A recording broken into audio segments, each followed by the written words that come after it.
Один из этих 7 городов ученые 200 лет считали выдумкой, сказкой, тем, чего никогда не было.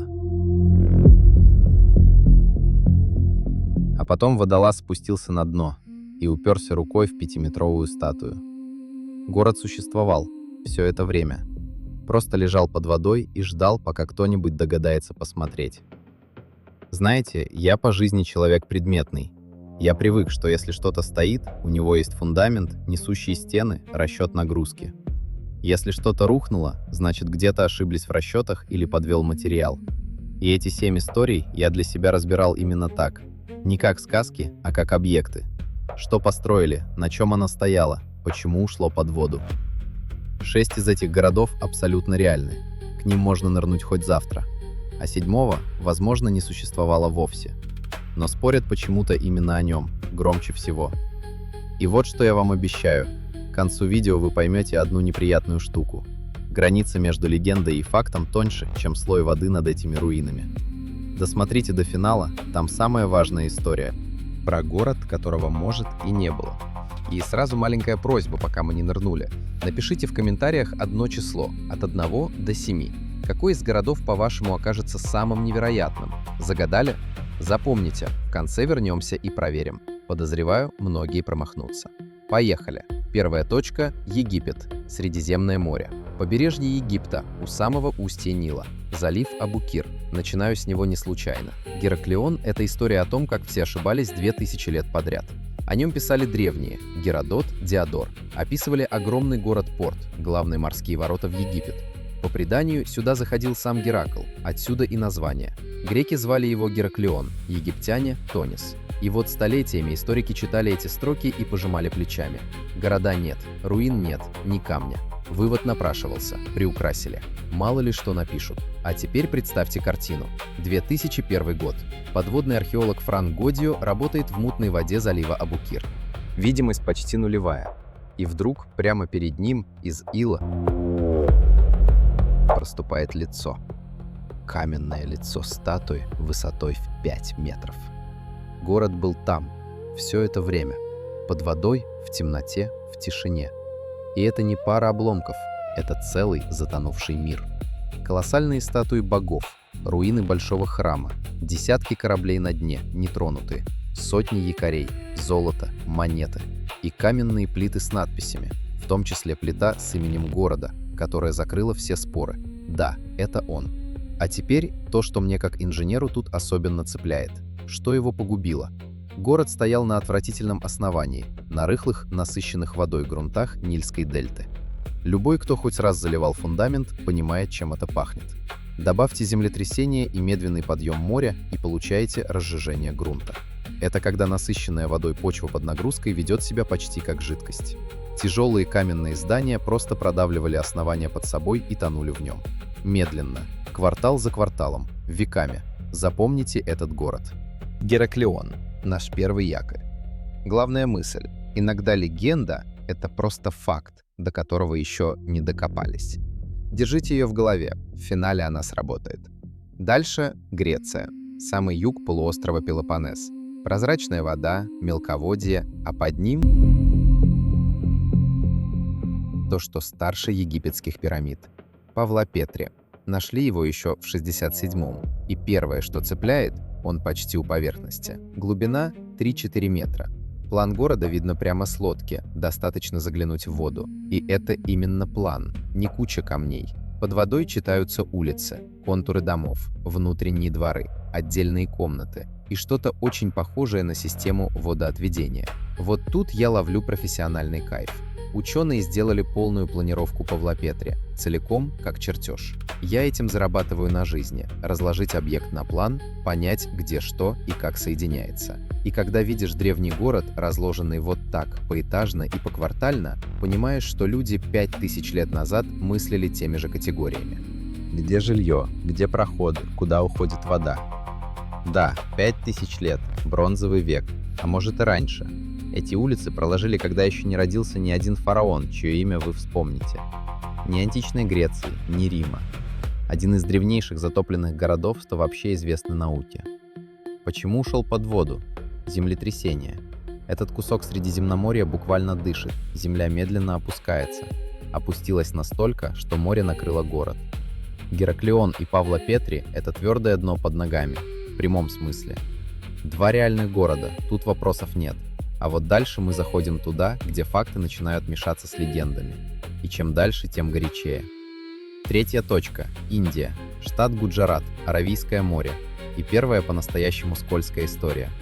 В индуизме Дварка не просто город, это священный город. По преданию, его основал сам Кришна, одно из главных божеств. И легенда говорит, когда Кришна ушел из этого мира, море поднялось и забрало его город. Вместе с целой эпохой. Красиво. Как с Гераклионом, скажете вы? А вот тут аккуратно. Тут чаще всего и обманывают зрителя громкими заголовками. Я в своей работе привык разделять. Вот это замер, факт, и его видно на месте. А вот это заказчик слышал от соседа. Давайте так же. Факт первый. У берега современной Двараки индийские археологи, в частности группа СР РАО, действительно нашли под водой объекты. Каменные блоки, остатки конструкций, якоря, следы прибрежных поселений. Это есть, это реально. Факт второй. Поселения тут были, и часть действительно ушла под воду. Из-за подъема моря и сдвига береговой линии. Тоже нормально, объяснимо. А вот дальше уже не факт. Привязать эти находки именно к городу Кришны из мифа невозможно. Датировки спорные, а заявления про затонувшую цивилизацию в десятки тысяч лет серьезные ученые принимают очень осторожно, потому что доказательств такого уровня просто нет. Чувствуете разницу? Одно дело — реальные руины на дне, другое — приклеить к ним имя бога из легенды. Первое — это археология, замер по факту. Второе — вера и фантазия. Дварка — это тугой узел, религия, реальная наука и желание сенсации в одной куче. Честный ответ на сегодня. Под водой там что-то есть, но что именно, пока знает только море. Плывем дальше. Следующая точка самая спорная во всем видео, и за нее ученые ругаются почти 40 лет. Япония. Самый южный край архипелага. Остров Йонагуни. Глубина около 20 метров. И там лежит то, из-за чего идет один из самых жарких споров в науке. Монумент Йонагуни. 86-й год. Местный дайвер ныряет у берега и натыкается на нечто огромное. Массивную каменную структуру. Снимки увидел мир, и началась война мнений. Представьте, что видит водолаз. Огромный каменный массив, ровные плоские террасы, прямые углы, ступени, уходящие вниз, как лестница для великанов. Грани такие четкие, что мозг сопротивляется, но не может природа так ровно. И вот тут я должен сказать честно, как человек, который руками режет, кладет и выводит углы. Прямой угол и ровная грань — это сильный аргумент за человека, но далеко не приговор. Я навидался, как порода колется. Камень умеет раскалываться по идеально ровным плоскостям сам, без всякого инструмента, по своей внутренней структуре.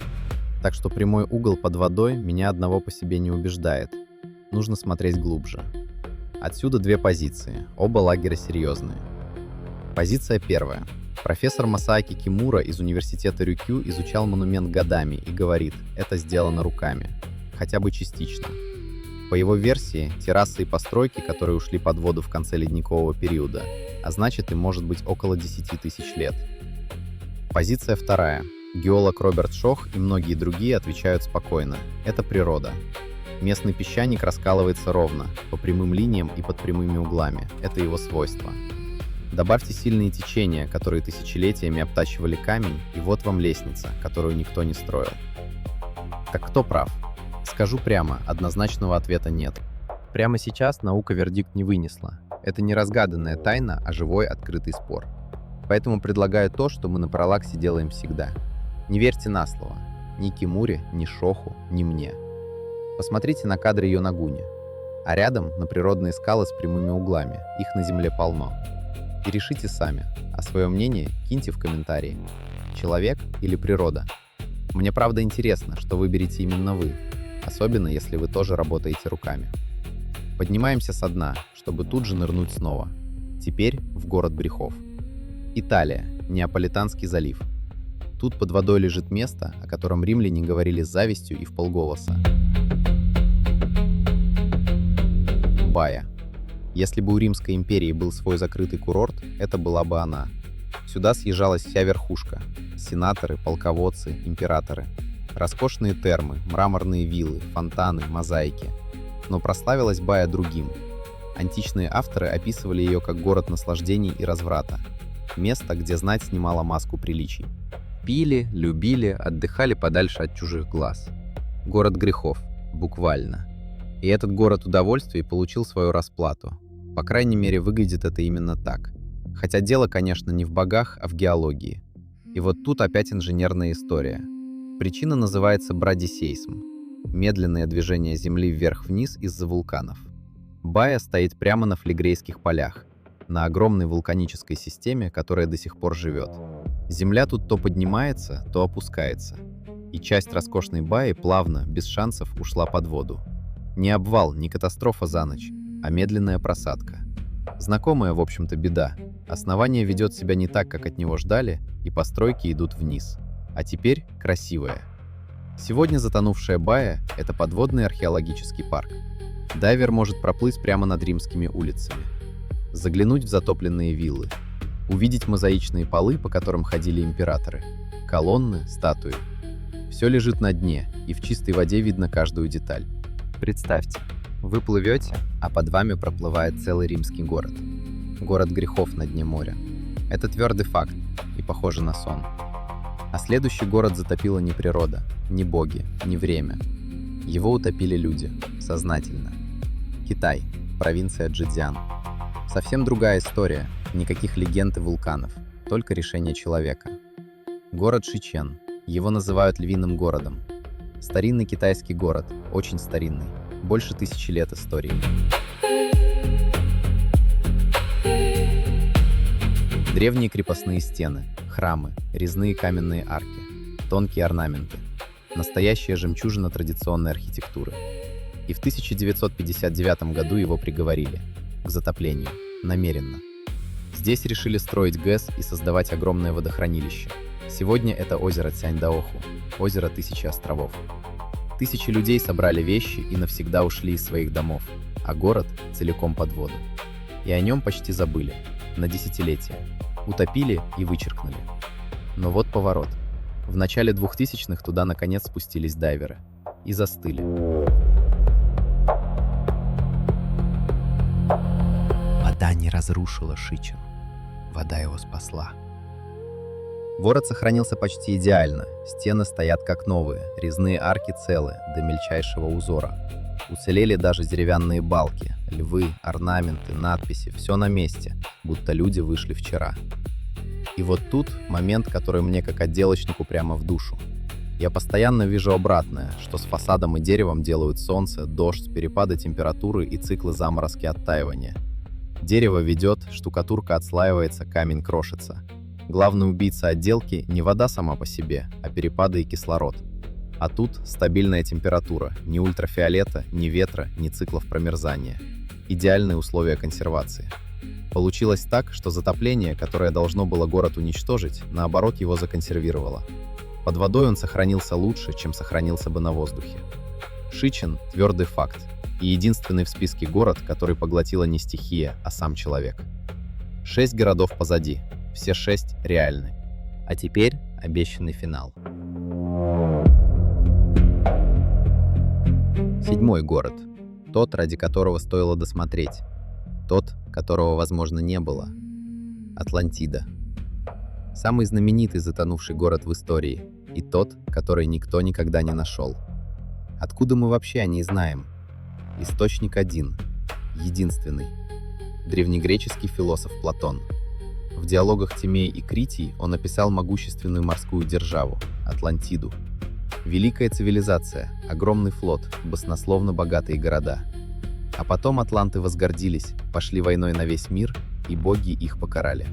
За одни страшные сутки Атлантида ушла под воду. Целиком. Навсегда. И теперь, честно, как мы умеем.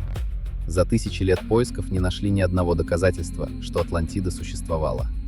Ни города, ни руин, ни единого предмета. Ничего. Искали везде, от Атлантики до Антарктиды. И не нашли ничего. Большинство ученых уверены, Атлантида Платона – притча. Философская выдумка. Платон не писал учебник истории, он рассказывал поучительную историю про гордыню. Про то, как сила губит того, кто ей опьянен. Атлантида была не городом, она была уроком. Казалось бы, все, закрываем, миф и есть миф. Но помните первый город нашего выпуска? Гераклион, который 200 лет считали сказкой, а он оказался настоящим. Вот, держите эту мысль, сейчас она сработает. Потому что у истории есть второе дно. Катастрофы такого масштаба реально случались. Около 3500 лет назад в Эгейском море рванул вулкан на острове Тира, нынешний Санторини.